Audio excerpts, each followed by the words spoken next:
بسم الله والحمد لله والصلاة والسلام على رسول الله وعلى آله وصحبه ومن والاه إلى يوم الدين وبعد.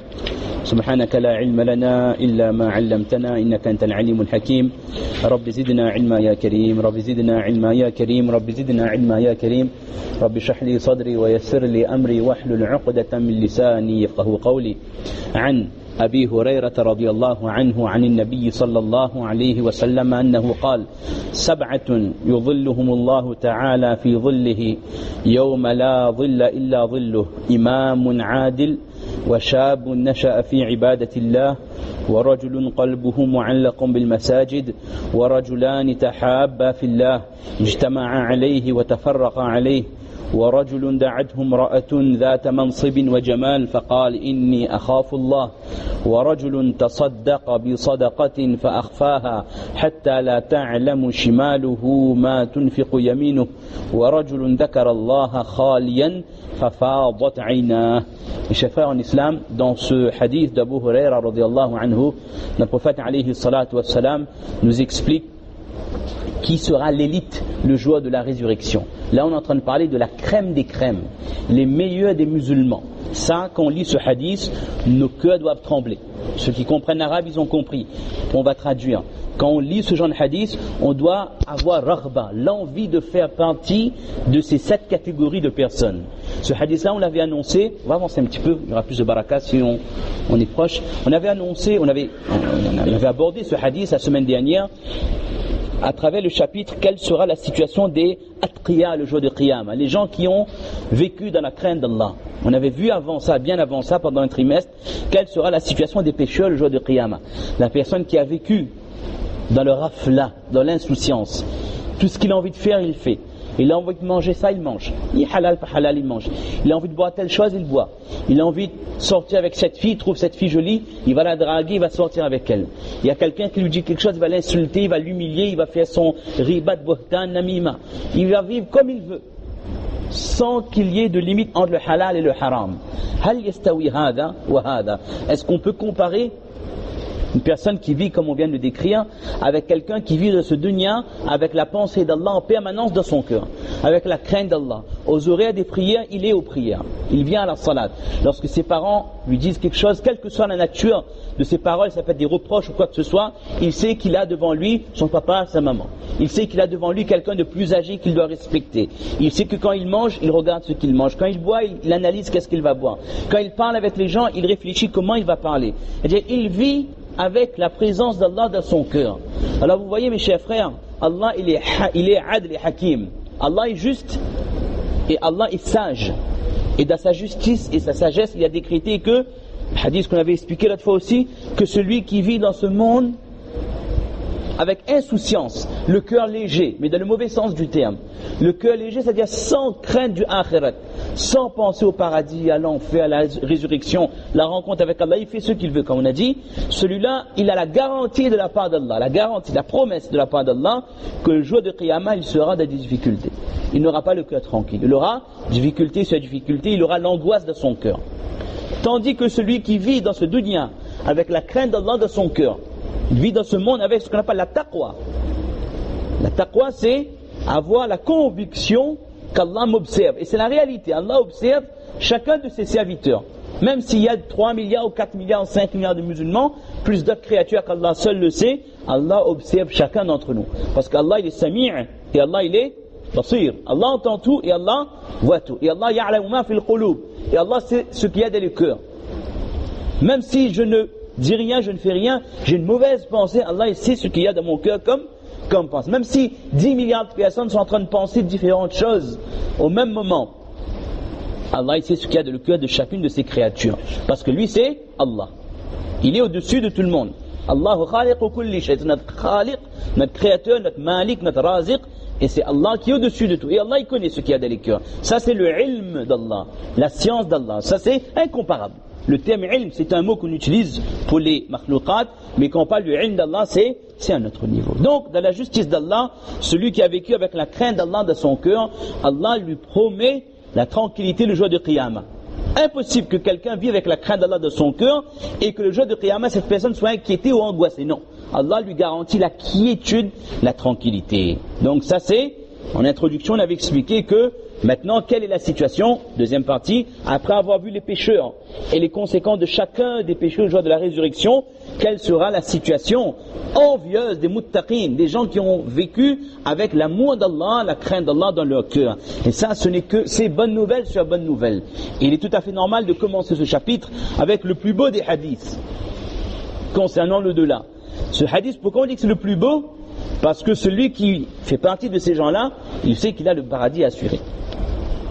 Celui qui fait partie de ces gens-là, il n'y a rien à craindre là. On peut vous dire la situation d'un musulman de le Jannat, mais celui qui on décrit comment il est dans le Jannat, peut-être qu'il est passé par le Jahannam avant aussi. Peut-être qu'il a fait des péchés qui n'ont pas été pardonnés et qu'il a dû passer dans des difficultés pour se faire pardonner. Là, si on dit juste un hadith qu'un mu'min de le Jannat, il va voir un oiseau passer, il va désirer manger de la chair de cet oiseau, il l'aura tout de suite. C'est un beau hadith. Maintenant, on ne sait pas est-ce qu'il est entré tout de suite dans le paradis, où il est resté 40 ans, 50 ans, 100 ans, 1000 années debout sous le soleil en attendant quand est-ce que son nom est appelé pour le hisab, comment il a reçu ce livret de compte, avec quelles difficultés, comment était la transpiration au niveau de ses chevilles, de ses genoux, de sa poitrine, quel taklif il a connu avant d'aller au paradis, ça on ne sait pas. Mais quand on parle de ce hadith de ces 7 personnes-là, on sait que ça c'est la première étape de l'au-delà. C'est quand les gens se réveillent, c'est quand les gens sont ressuscités pour le mahshar, immédiatement ces gens-là ils sont les invités d'Allah.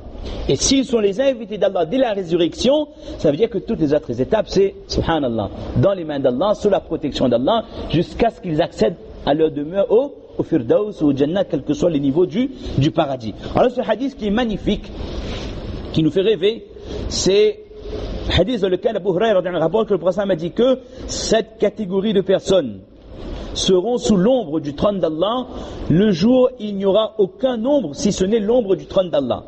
Le hadith qui dit, le verset du Coran dit également ويسألونك عن الجبال فقل ينسفها ربي نسفا فيذرها قاعا صفصفا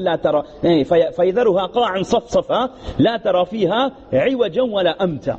On décrit la terre de la résurrection, Ardul Mahshar. C'est une terre qui est plate, c'est une plaine.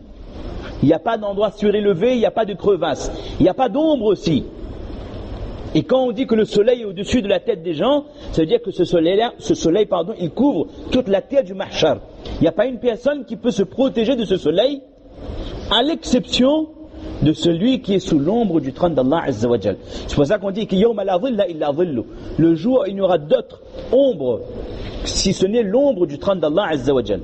Et les 7 catégories de personnes sont Imamun Adil, premièrement, un dirigeant juste. Et chaque catégorie, Inch'Allah, par la suite, peut-être chaque mardi, on développera, Inch'Allah, une de ces catégories. Un imam qui est juste.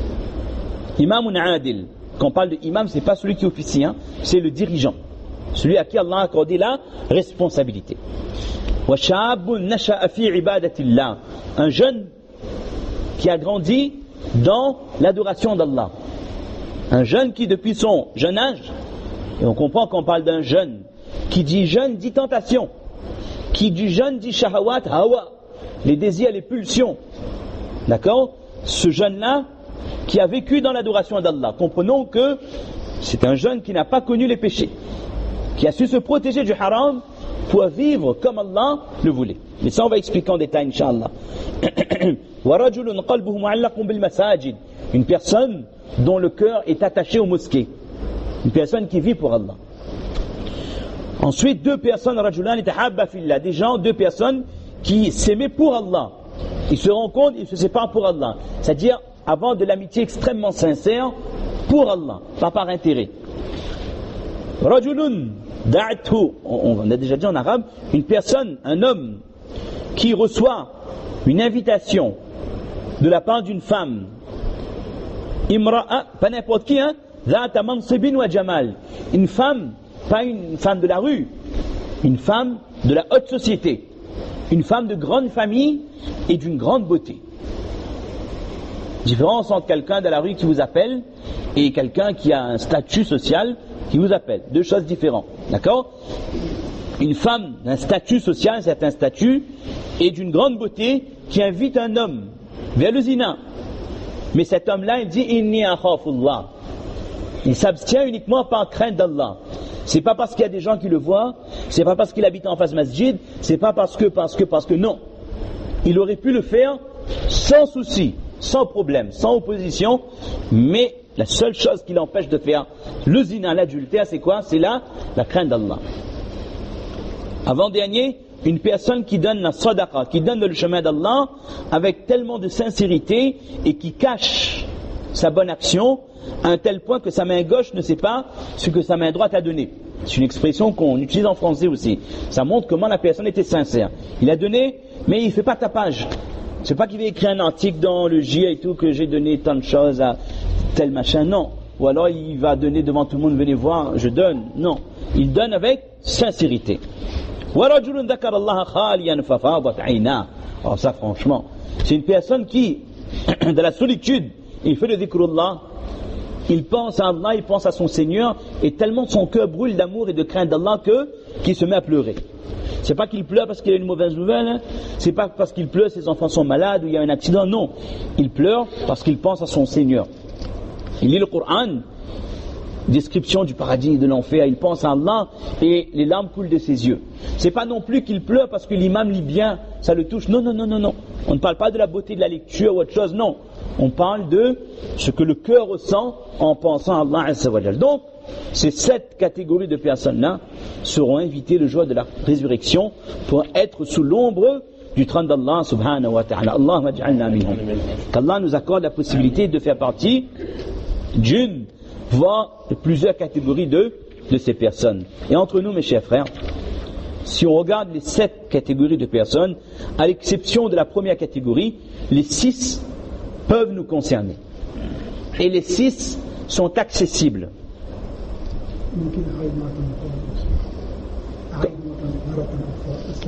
Barakallahu fik. À part le premier, Imamun Adil. Imamun Adil, ça c'est si quelqu'un il est roi ou il est président, il dirige. Mais ça c'est pas à la portée de tout le monde. Mis à part ça, il n'y a pas une de ces catégories qui n'est pas accessible. Yani on peut faire partie, je dis pas, oui facilement, on peut faire partie de ces, c'est pas que, il y a pas, on dit qu'une personne qui a tout donné dans le chemin d'Allah et qui a habité avec sa femme sous un pont ou qui a dû manger du pain sec jusqu'à la mort parce qu'il a tout donné en sadaqa, c'est pas des choses inaccessibles, hein, c'est pas des choses qui sont, yani, ou alors une personne qui a décidé de jamais se marier, de ne pas fonder de foyer, de ne pas travailler pour vivre en i'tikaf de la masjid jusqu'à la mort, non plus. Parce que une personne dont le cœur est attaché à la mosquée, ça, on verra par la suite des explications, ça ne veut pas dire quelqu'un qui vit à la mosquée, non. Parce que vivre à la mosquée, c'est contraire au mode de vie du prophète alayhi salatu wassalam. Et c'est contraire au mode de vie des sahaba ridwanullahi alayhim ajma'in. Tous les anbiya alayhim salatu wassalam travaillaient et ils gagnaient leur pain quotidien, leur rizq. Ils méritaient ils travaillaient, comme on dit, à la sueur de leur front et ils gagnaient leur subsistance. Ils ne tendaient pas la main et c'est pas qu'ils vivaient dans le ibadat, ils gagnaient leur rizq. Non, c'est pas comme ça.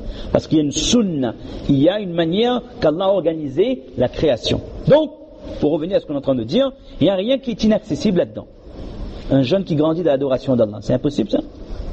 C'est impossible qu'un jeune reçoive une telle éducation. Mais là aussi on verra que pour qu'il y ait un jeune qui grandit à l'adoration d'Allah, il y a plusieurs facteurs. Parmi les facteurs, c'est quoi? Hadissab, tu as compris. C'est quoi parmi les facteurs? Hein? De suivre le dîn, autre chose. Hein? La famille et l'éducation. Tarbiya. La famille et l'éducation. Dites-moi, un papa, une maman qui donne une éducation, je ne dis pas stricte, une éducation religieuse à leur fils, à leur fille, qui apprend à la fille depuis l'âge de 7 ans, 8 ans, comment on s'habille pour sortir, qui apprend à son garçon depuis l'âge de 7 ans, 8 ans, qu'est-ce que je peux faire en tant que musulman, ce que je ne dois pas faire. Après, c'est dans les mains d'Allah. Après, il y a des choses qu'on ne maîtrise plus. Moi, je maîtrise dans ma maison. Mais après, quand il va au collège, quand il va au lycée, Wallahu musta'an. Ça, c'est plus dans nos mains. Maintenant, nous de réfléchir en tant que musulmans, est-ce qu'il n'est pas temps de penser à des solutions de rechange? Tout le temps, on se plaint, oui, maman, il collège, je fume cigarette, fume zamal, maman, il lycée, ici. Oui, on est d'accord. Mais qu'est-ce que vous proposez? Tout ça, là, en gens arabes, nana. Il n'a pas fait un collège musulman? Il n'est pas, attendez, on a plein de projets. Combien d'argent on envoie à l'étranger? C'est bien, on peut envoyer en Inde, à Madagascar et tout. Il faut aider. Mais après, il faut réfléchir aussi. Qu'est-ce qui détruit notre jeunesse? Qu'est-ce qui détruit? il y a 2 jours, je pensais à une personne, je pensais à un enfant. Un enfant, je n'accuse personne, hein. Allah protège des enfants de cet âge aussi. Je pensais à un enfant que quand j'étais jeune, j'avais 15 ans, je l'écoutais lire d'un jalsa. Il avait peut-être 8 ans. J'avais 15 ans, il avait 8 ans. Je l'écoutais lire, il terminait son hafez, j'avais 15 ans, je faisais hafez aussi. Il lisait d'une voix exceptionnelle. Et les gens étaient ébahis par sa lecture, par la beauté de sa lecture. Quand on voyait cette personne, on disait que ça va devenir un cheikh l'islam, mufti, quelqu'un d'un haut niveau de la religion. Vous voyez ce jeune maintenant, je ne dis pas qu'il est dans l'égarement, il est hafiz le Coran et tout, mais c'est un jeune comme tout le monde. Il roule en voiture de sport, t-shirt, jean et tout, et quelqu'un normal, alors qu'il avait pris un départ fulgurant. Il avait pris un départ fulgurant, et dans son hay'a, dans la manière, on voyait à travers le akhlaq de cet enfant qu'il y avait quelque chose de spécial. Ce quelque chose de spécial là, c'était quoi? C'était certainement le doua des grands-parents, le doua des parents, des salihin, et le tarbiya, l'éducation. J'allais dire strict. À chaque fois que je dis éducation, j'ai tendance à dire strict. Non, l'éducation ne doit pas être stricte. L'éducation ne doit pas être stricte. C'est pas, on n'éduque pas avec le bâton. Parce que le joueur de bâton est cassé, quoi, au fait. Le joueur ma mère a caché tout le bâton. C'est-à-dire, il n'y a plus moyen de faire comprendre. Non, on va aller dans tous les sens là. Et là, je pensais à une autre chose encore. Là, en roulant cet après-midi, je pensais, vous savez, il y avait des diplomates qui étaient là, hein, pour le Hajj. Et bon, en général, c'est pas des savants, c'est pas des alim, c'est des gens qui vivent en Italie ou au Portugal, qui travaillent dans le monde entier. Donc, très adaptés à la culture occidentale. Mais ils ont des paroles de sagesse exceptionnelles. Parce qu'ils ont en même temps l'éducation religieuse très attachée à leur dîn, mais en même temps ils disent qu'il faut vivre avec les gens. Il m'avait dit une parole, on l'avait amené à l'hôtel là-bas et fait visiter la chambre, et puis je me suis excusé parce qu'il y avait des petites bouteilles d'alcool dans le frigidaire. Dans les hôtels, c'est comme ça. J'ai dit je m'excuse, on n'a pas pu tirer à temps, mais vous savez le système européen. Il m'a dit que Cheikh Moullah, je fais partie de ces gens qui pensent que il ne faut pas interdire. Il avait dit une parole magnifique, elle dit je suis contre al-man'. Je suis pour al-imtina'. C'est 2 termes arabes avec la même racine, ce qui fait toute l'éloquence de la langue arabe. Al-man' c'est interdire. Dit que les haram, non, tranquille. Les haram mangent pas. L'interdire de faire quelque chose et que la personne ne sait pas pourquoi, comment, mais il faut pas faire, C'est parfois par crainte de celui qui interdit qu'on ne fait pas. Quand on dit à un enfant, allez pas au cinéma.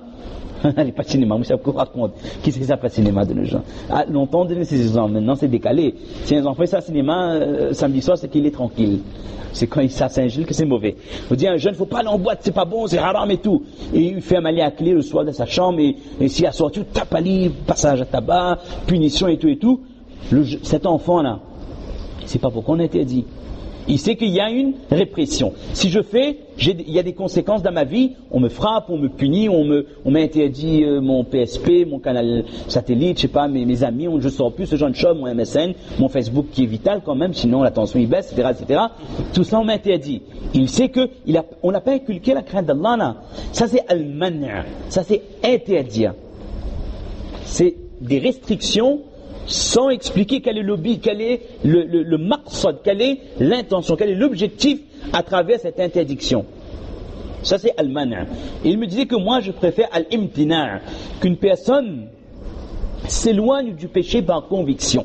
Al-imtina', c'est pas que il y a une bouteille d'alcool, mais comme Moutawalli, là je bois pas parce qu'il me voit, je peux pas boire. Ça c'est al-man'. Ça veut dire que quand il sera pas là, je vais boire. C'est comme ces jeunes qui vivent réglo ici, ils mangent à la baguette. Quand arrive Paris, la fiesta. C'est comme quand on lâche les taureaux dans les villes en Pampelune, je sais pas où ça là. La fiesta, le petit mamaïs arabe, le tiaprawala, dès qu'il Paris, d'accord. C'est fini, boîte de nuit, moulin rouge, je sais pas quoi, tout. Il fait Kaza, mais Kaza Umri. Il rattrape tout. C'est quoi le problème? Alors que jusqu'à l'âge de 19 ans, jusqu'à le bac, maman était droite, a fait ce courant, bien masjid, fait tout ce qu'il fallait. C'est qu'il y avait al-man', l'interdiction, c'était pas al-imtina'. Il n'était pas convaincu pourquoi je ne fais pas ça.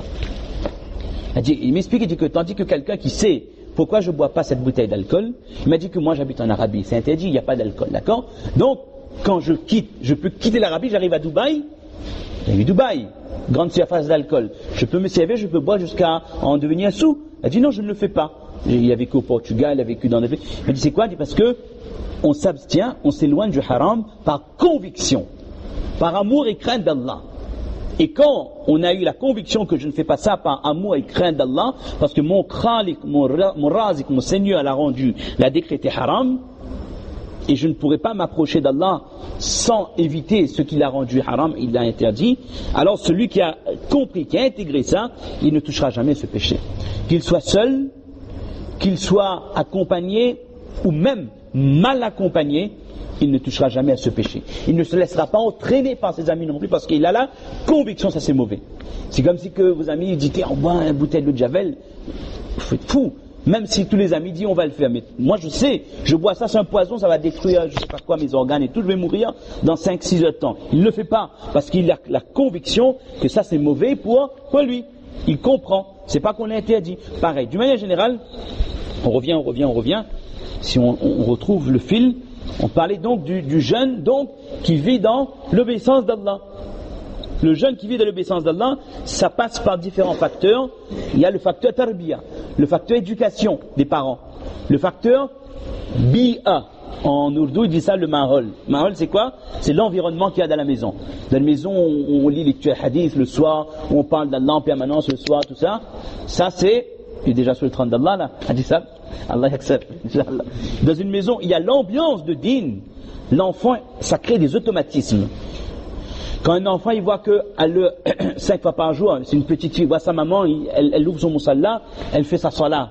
Vous ne pensez pas qu'à l'âge de 4 ans, 5 ans, la petite fille elle voit ça, à un moment donné, elle va être avec sa maman pour faire le namaz.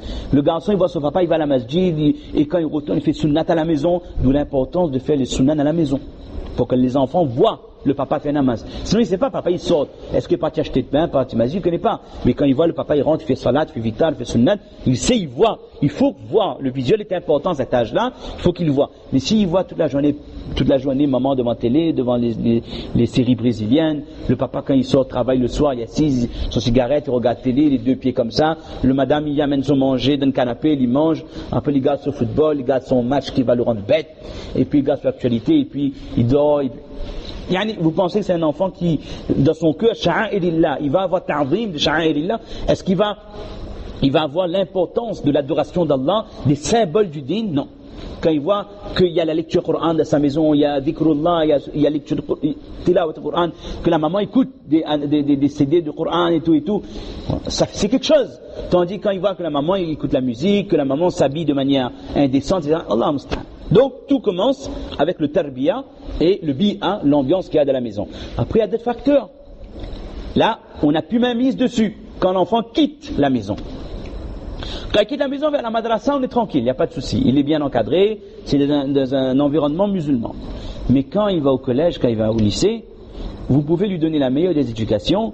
Si vraiment, tous les matins, vous ne faites pas de doigt, là, protégez mes enfants, je vous assure qu'il y a des soucis à se faire. On m'a expliqué il y a une semaine que Zamal, premier contact avec le Zamal, CM2. Fait peur, fait pas peur. À notre époque, je parle de notre époque, c'est pas en mérovingien ou alors, je sais pas mal, qu'à l'homme préhistorique encore. Ça remonte à quand on était au collège, on ramène à 92, 93, d'accord, 92, quand on parle de Zamal et tout, c'est vraiment un majeur, 17 ans, 18 ans, les lycées butants, les cachettes derrière le mur là-bas, les films sont joints et tout, ok. Mais attends, là on dit que première distribution, ça c'est premier contact, on donne gratuit. Il faut en sorte que, à 10 ans, 11 ans, maman il commence à connaître c'est quoi les petits pilules bleues, comment on appelle encore ça? Rivotril, n'a notre nom encore ça, enfin bref, l'antane, voilà, d'accord? Dès cet âge-là, pour ça il faut dire aux enfants attention, quand quelqu'un vous donne des bonbons, vous dit consommez ça et tout, il faut pas, ça fait peur. Quand on sait qu'à cet âge-là déjà, on commence à faire connaître un enfant, vous vous rendez compte, c'est qu'un enfant de CM2, un enfant de CM2, pour moi, c'est maman qui regarde des dessins animés, c'est l'innocence. Mais à cet âge-là, déjà, on m'a dit, une personne, premier contact avec les stupéfiants, c'était à cet âge-là. Maintenant, quand elle arrive au collège, quand elle arrive au lycée, on stand. Là, c'est plus de nos mains. Alors, on se plaint, dit, oui, maman, il est comme ça, quand il est au collège. Oui, maintenant, moi, en tant que musulman, je dois réfléchir à la solution de rechange. Et c'est de trouver une solution, faire en sorte que, on n'a pas dit non plus qu'après un certain âge, les enfants ne vont plus à l'école. Il faut bien qu'ils aient une situation un jour. Bien sûr, il n'y a rien à dire là-dessus, d'accord? Mais il faut faire en sorte que l'endroit où ils apprennent, c'est un endroit où toute la tarbiya, que j'ai donné toute l'énergie que j'ai dépensée depuis l'âge de 0 ans jusqu'à l'âge de 11 ans, il ne faut pas que tout ça, ça s'éparpille, enfin, que ça se perd parce qu'il va dans un endroit où il n'y a pas d'ambiance religieuse, où il n'y a que la dépravation. Donc à nous de nous faire du souci. Si nos grands-parents, ils ont œuvré, ils ont apporté leur pierre à cet édifice exceptionnel qui est ce qu'on a, alhamdoulilah, la communauté, à travers les masajid, et les madaris et les maqabir. D'accord? Ils ont fait ça. Maintenant, nous, on fait quoi, nous? On fait juste namaz. On va changer, enfin, je dis pas ça, on va repeindre les murs, changer les moquettes, on va juste entretenir. Non, il faut qu'on apporte quelque chose. Et l'apport essentiel, c'est de réfléchir pour les générations à venir, parce que j'ai discuté avec deux professeurs récemment. Un professeur de lycée professionnel, un professeur d'école, un instituteur, me disent que on va vers la catastrophe de l'éducation nationale. Avec le manque de moyens, il y a de moins en moins de surveillants, ce qui fait que dans les écoles, il n'y a pas de surveillants, il y a les trafics dans les cours des récréations, il y a tout ce que vous pouvez imaginer, tout ce que vous ne pouvez pas imaginer. Alors si moi je ne me fais pas du souci pour l'éducation, pour l'instruction de mes enfants, dans quel contexte ils vont recevoir l'instruction, je suis le premier des coupables. Le premier des coupables parce que je suis inactif, je suis passif. Après, quand les enfants ils reviennent avec plein de choses dans la tête, avec des choses qu'on n'imagine pas, qu'est-ce que j'ai fait moi pour essayer de changer ça? Allah musta'an. Vraiment mes chers frères, qu'Allah protège nos jeunes. Parce que là, on ne va pas faire Kal-Ghazali, on ne va pas vous expliquer ce qui se passe, mais ce que j'entends, et ce sont des réalités, ça fait peur. Un enfant de 15 ans, ce qu'il est capable de faire, homosexualité à cet âge, communauté musulmane, c'est très grave. C'est très grave. Je dis pas plus, parce que ce que je vais dire, je n'ai pas de solution. Donc ça sert à rien de dresser un tableau tout en noir. On va essayer d'aller de l'avant. Mais sachez que la situation, elle est grave. Mais ces jeunes-là, ils sont dans les péchés, ils sont dans l'égarement. Maintenant, la question que je me pose, quand ils seront parents demain, est-ce qu'ils auront le souci de donner l'éducation religieuse à leurs enfants? La question que je me pose, c'est au bout de combien de générations on perd le din? Au bout de combien de générations on va perdre le din? Là, on est sur la pente, là. Vraiment, qu'Allah nous protège nos enfants, mais à nous d'apporter des solutions. Parce que tout se dégrade, malheureusement, quand ces enfants vont au collège, et pire quand ils sont au lycée. Donc c'est là-dessus qu'il faut travailler. Donc tout c'est accessible. Quelqu'un dont le cœur est attaché à la masjid, les gens qui se fréquentent par amour pour Allah avec sincérité, une personne qui reçoit des avances de zina, d'adultère et qui s'en éloigne. C'est pas des choses impossibles ça. Tout ça c'est des choses qui sont accessibles. Quelqu'un qui donne dans le chemin d'Allah avec sincérité, quelqu'un qui pleure par amour et par crainte de son Seigneur, ce sont des choses qui sont accessibles. 28 minutes, on fait encore 5 minutes, Inch'Allah. Alors ce hadith, les ulama rahimahullah disent également que ce hadith englobe toutes les catégories de personnes possibles dans une société. On commence par un roi, un imam, un roi, un dirigeant, on passe à un jeune, on passe à monsieur tout le monde dans leurs relations amicales. Le citoyen, le musulman de base, dans ses relations amicales avec son prochain. D'accord? On passe à l'homme et la femme dans leurs relations sentimentales. C'est-à-dire ça englobe toutes les tranches de la population, ça englobe toutes les situations de la vie. Les riches et les personnes moins riches, d'accord? C'est-à-dire que ça nous fait comprendre, ça c'est un message important, que pour se rapprocher d'Allah, il n'y a pas nécessité de faire partie d'une élite de ce dunya. C'est pas que juste celui qui est devenu alim, ou celui qui vit dans la masjid par exemple, c'est lui qui va se rapprocher d'Allah. Non, c'est accessible à tout le monde, quelle que soit notre situation, quel que soit notre travail, notre profession. Toute personne peut se rapprocher d'Allah Azza wa Jal, à condition de développer les qualités qui est commune à ces 7 catégories de personnes.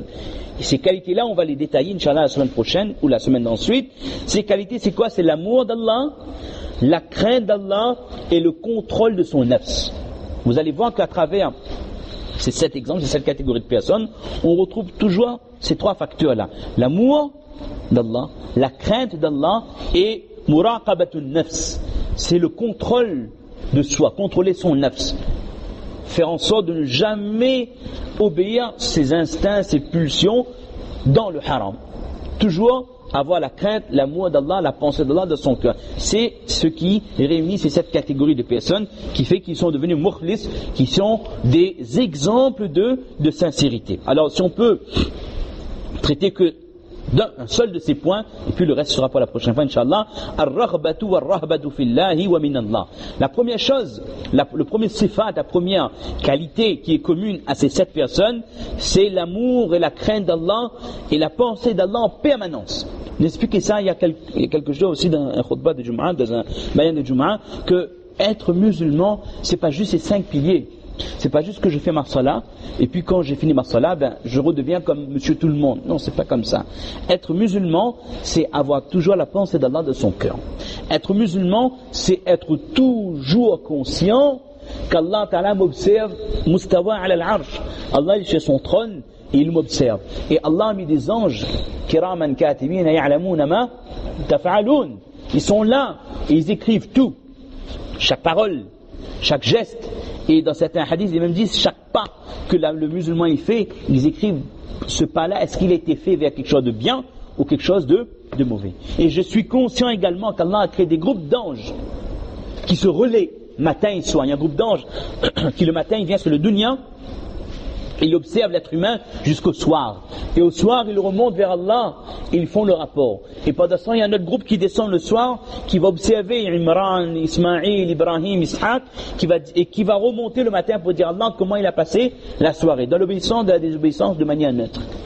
Et Allah, il sait déjà ce qu'on fait, mais Allah a créé ces makhlouqat dans le but de faire un roulement, qui est un fonctionnement de la création. Et Allah, il sait déjà ce que nous faisons. Être musulman, c'est être conscient de tout ça.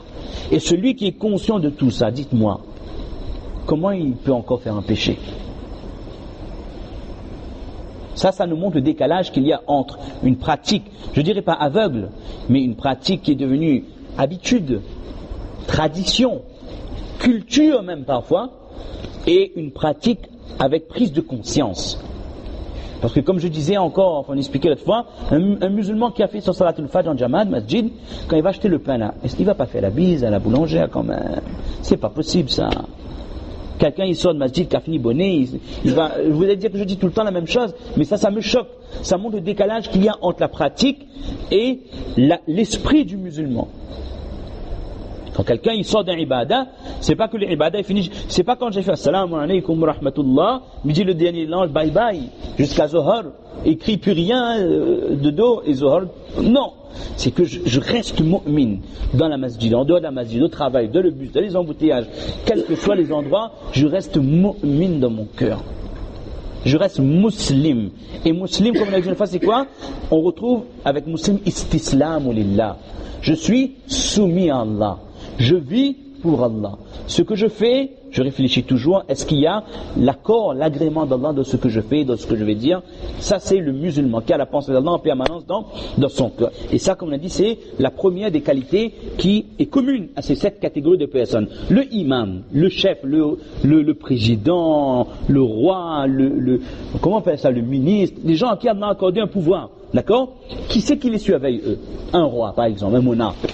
Est-ce que la population va lui demander des comptes? Mais est-ce que vous avez été juste dans telle chose? Non. Il y a des choses qui sont visibles, il y a des choses qui ne sont pas visibles. Le seul qui est au-dessus de lui, c'est qui? C'est son créateur. Et si il fait preuve de justice, c'est parce que de son cœur, il a la crainte d'Allah. Il sait que si je fais quelque chose d'injuste, il y aura telle punition de la part d'Allah le jour de Qiyamah. Donc un imam, un roi, un dirigeant qui est juste, c'est quelqu'un qui a su développer la crainte d'Allah de son cœur. Vous êtes d'accord ou non? Parce qu'il n'y a personne qui le commande là. Vous dites à quelqu'un qui est au bas de l'échelle, il ne va pas faire telle bêtise parce que son patron le regarde. Celui qui est en haut, tout en haut, personne ne regarde pas lui. Personne ne lui demande des comptes. C'est que son Seigneur qui est au-dessus de lui, s'il est conscient que son Seigneur est au-dessus de lui. Et quand il sait que son Seigneur l'observe, il ne fera pas d'injustice. C'est quelqu'un qui a su garder la crainte d'Allah en permanence dans son cœur.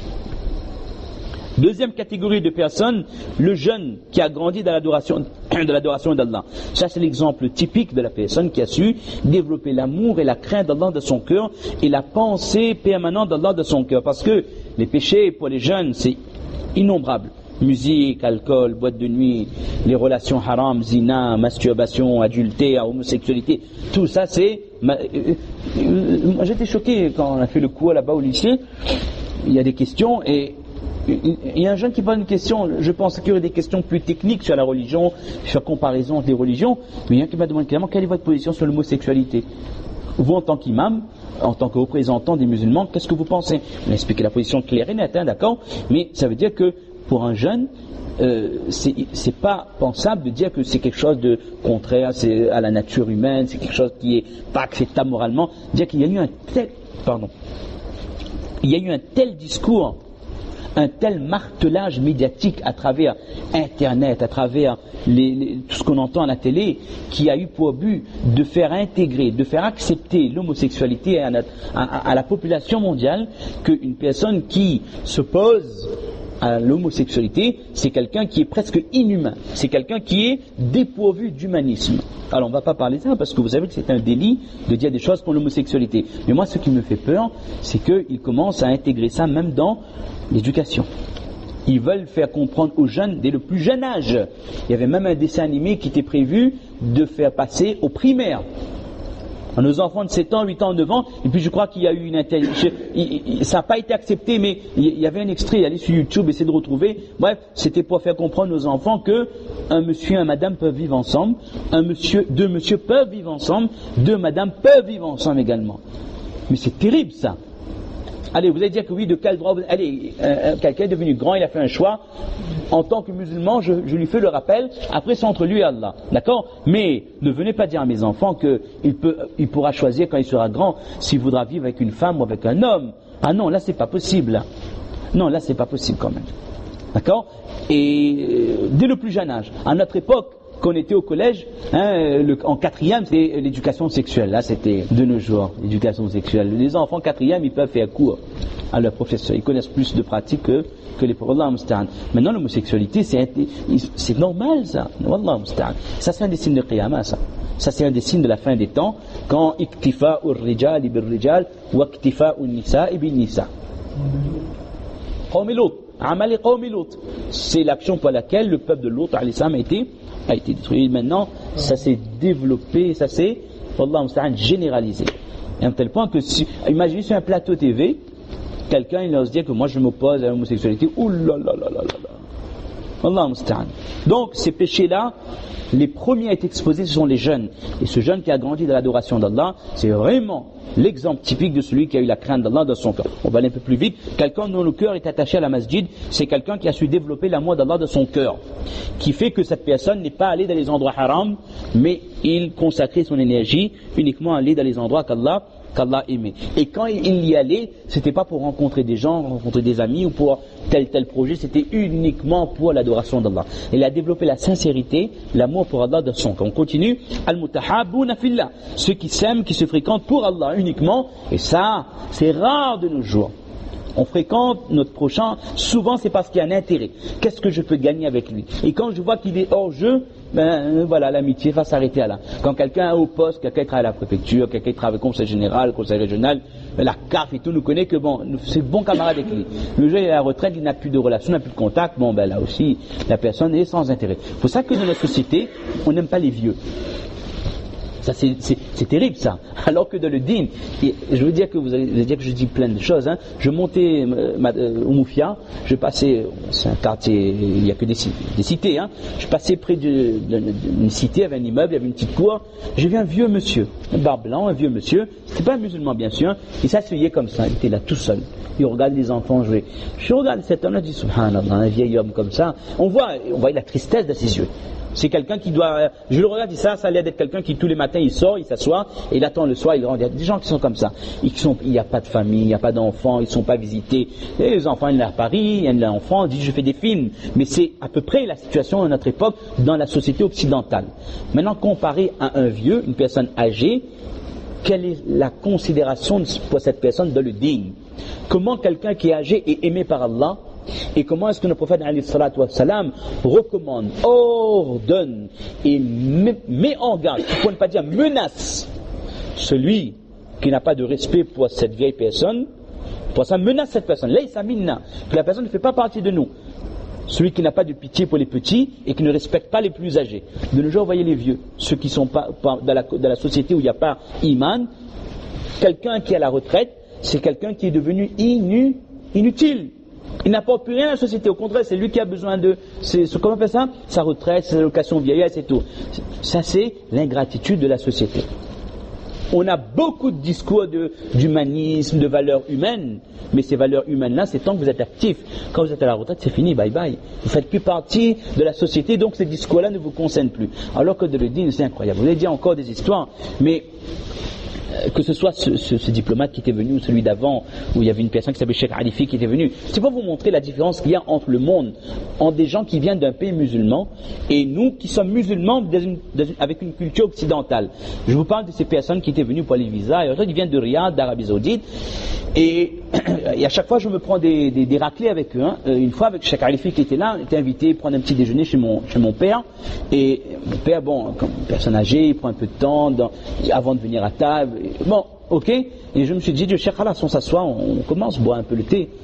Regardez, pour ne pas dire de gros mots en bête, pour ne pas dire d'autres mots. Il m'a dit, tu touches la nourriture, ton papa est là-bas? C'est quoi ça? Il m'a dit, Cheikh Moulay Shahada, c'est quoi ça? Je dis, non, il va tarder. Pour moi, c'est l'invité, on va commencer à le servir. Il m'a dit, jamais, c'est impensable, inimaginable. Un enfant, il commence à manger, son père n'est pas venu à table, c'est irrespectueux. Et leçon. Quand il marche, il me dit, mais il ne faut pas marcher à côté de ton père, on mange toujours en retrait, le papa est toujours devant et tout. Ça, c'est des leçons, ça. On n'y pense pas. Mais effectivement, ça, c'est l'akhlaq du musulman. De nos jours, on a des gens, ils respectent d'autres personnes, ils marchent derrière. Mais quand avec son papa, on va y balader, quand on a d'autres personnes, allez, bon, on va pas rentrer dans l'histoire, mais il y a un décalage, parfois. Il y a un décalage, d'accord? Et ce genre de choses. Et le dernier diplomate, il dit, mon papa, il me vient, il me fait salam, il m'embrasse sur le front. Il me dit, pourquoi c'est lui qui t'embrasse? C'est pas comme ça que ça se fait. C'est l'enfant qui doit embrasser le front de son papa, embrasser sa main. Ça, c'est le adab, le respect. Encore là, on prend, on écoute. D'accord? Et je vous dis, le dernier, c'est pas des gens très religieux. Ils sont pas barbus, ils sont pas machin, ils sont très occidentaux. Mais pour eux, ça, c'est des valeurs essentielles, ça. Vous allez discuter avec eux sur la barbe, on garde pas, rase pas. Il y aura débat. Il y aura échange d'idées. Ils auront leur position. Mais respect des parents, respect des anciens, il n'y a rien à dire. Intransigeant. C'est admirable. Ça, c'est admirable. Parce que ça, c'est pas une culture arabe. C'est pas la culture saoudienne. Ça, c'est ta'lim islami. Ça, c'est ce que notre prophète, alayhi salatu wassalam, nous a enseigné en termes de respect entre les générations et plus encore en termes de respect entre parents et enfants. C'est pas pour rien que le prophète dit que le paradis se trouve sous les pieds des mamans. Vous savez, quand on dit ça aux lycéens là, qui sont pas musulmans, ils sont choqués, hein. Moi je sais qui c'est qui est en face de moi. C'est des enfants qui, leurs parents peuvent mourir en 5 minutes, ça les fait ni chaud ni froid. J'exagère un petit peu, mais il y a tellement un décalage avec les valeurs humaines qu'il n'y a plus de relation entre enfants et parents. Pour eux, le Facebook, le Twitter ou le MSN, ça a beaucoup plus d'importance que leurs parents. Leurs amis, ça compte plus pour eux que leurs parents. Alors quand on dit que moi je suis musulman, je sais que si j'aurais pour aller faire rire, j'aurais la plus grande barbe au monde, je serais le plus grand ayatollah, le plus grand ce que vous voulez, Ben Laden ou ce que vous voulez, mais si ma maman n'est pas satisfaite de moi, j'entre pas au paradis, parce que le paradis c'est sous le pied de la maman. Ah, ça les interpelle. C'est des valeurs qu'ils n'ont plus l'habitude d'entendre. Est-ce qu'à la radio ils disent ça? Est-ce que dans les pubs ils disent ça? Dans les publicités, j'ai déjà dit ça il y a 1 an. Ils vont vous dire que quand vous allez en vacances, n'abandonnez pas vos animaux domestiques, amenez-les à la SPA, on n'abandonne pas son chien dans la rue. Oui, non? Mais est-ce que dans une pub on voit un vieil homme, une vieille dame sur la rue dit que n'abandonnez pas vos parents, c'est eux qui vous ont mis au monde? Ça, il ne dit pas ça malheureusement. Mais où sont les véritables valeurs humaines? Wallah musta'an. Et sur Facebook, il y avait une image, il y a des choses bien aussi. On montre une maman avec un petit bébé qui serre contre son sein, qui lui donne à boire. On ne montre pas, mais qui le serre contre elle, pour montrer l'amour de la maman pour un bébé. Elle dit que ce bébé-là, pensez-vous, un jour il sera grand? Alors que cette maman-là a passé ses nuits pour cet enfant. Pensez-vous, cet enfant, un jour, quand il deviendra grand, il va désobéir à sa maman, il va faire telle chose. Impensable, inimaginable, qu'on voit l'amour avec lequel cette maman regarde son bébé. Ça vous interpelle, dit subhanallah. Ce sont là les valeurs de notre dîn. C'est pour ça que c'est la plus belle des religions. C'est la plus belle des religions, Allah. On continue. On va s'arrêter là, Inch'Allah. Sinon, il y a encore 3. Et puis, si on va dire rapidement, on ne va pas vraiment saisir le sens. Il vaut mieux faire peu, mais comme il le faut, et qu'on comprend bien le message. Mes chers frères, ça, c'est l'élite. Ça, c'est l'élite de la Ummah. C'est les gens qui seront les plus chanceux, les plus gradés. Il n'y a pas de grands footballeurs là-dedans. Il n'y a pas de grands stars, il n'y a pas de milliardaires, il n'y a pas de millionnaires, il n'y a pas de je ne sais pas ce que les gens admirent de nos jours. Il y a des gens qui avaient 3 qualités: amour pour Allah, crainte d'Allah et contrôle de soi, pensée d'Allah en permanence. C'est pour ça qu'Allah les invite sous l'ombre de son trône et jusqu'à ce que ces personnes accèdent au paradis avec grande facilité. Qu'Allah nous fasse comprendre ces quelques paroles, qu'Allah nous fasse réaliser les qualités de ces gens-là, qu'Allah nous accorde ces qualités et qu'Allah nous choisisse, nous accorde les sifat pour faire partie de ces gens le jour de la résurrection. Subhana rabbika rabbil izzati amma yasifun wa salamun ala al-mursalin walhamdulillahi rabbil alamin. Jazakumullah khair.